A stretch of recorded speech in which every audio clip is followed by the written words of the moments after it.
CBD like effects of this particular strain. It is supposed to like help actually with energize and like focus and just like really uplift and like just bring your spirits up.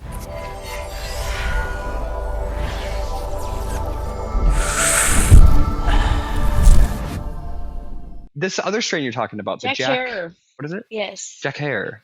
Yeah. So that one's also known to be kind of good for some Yeah, depression, anxiety. it's gonna be Jack Herer is actually like a real person. This strain was Hmm. like I think he created it. It's very we should know more about Mr. Jack here, but I don't because I suck.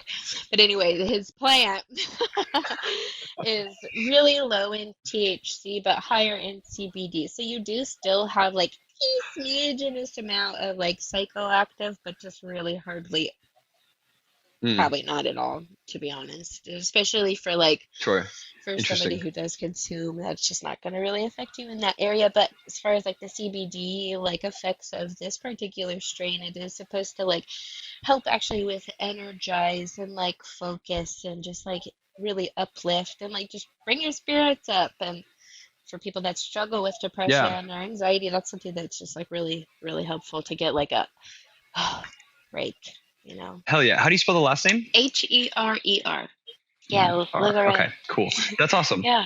I'm really interested in getting a strain that has like, it's either like a 1-to-1 or like, just like definitely more on the CBD side. Cause there has been, I could totally be wrong, but I'm pretty sure I'm right. Like some science that shows that when mixing CBD with THC, that it can give some anti-anxiety effects. And like so THC is psychotic, CBD is antipsychotic, so the two kind of balance each other out. Is Yeah. kind of my For understanding sure. I of it. think that like anybody that really suffers with anxiety, especially if they're new to smoking weed, like just start with the lower end of THC levels of flower. And the same thing with your edibles. Like you can most places should have all of that information on their labels in those dispensaries, but start with the lower end and the higher CBD, and then if you feel adventurous, and you feel comfortable, then work your way up. Don't start on the opposite and go down.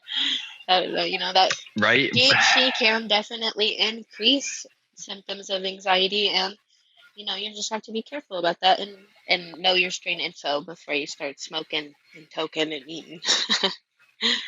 I'm just like Yeah, for talking sure, to for the sure. to the And people now.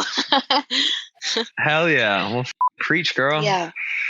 Yeah. And also like I want to like get into terpenes a lot more and understanding like, which ones are best for me as well. Yeah, they're yeah, You know? they're different. They're definitely gonna differ each terpene profile. So I think that's a Yeah. super great thing to look into. And it affect each one's gonna Yeah. affect somebody different. So who's to say what's gonna work for Exactly. you is gonna work for me or anybody else? So that's really cool, Ben. Yeah, I'm but super stoked for you. yeah, but hey, I appreciate you kind of let me know about a new strain that I should, be looking into. So that's awesome too. Yeah, dude.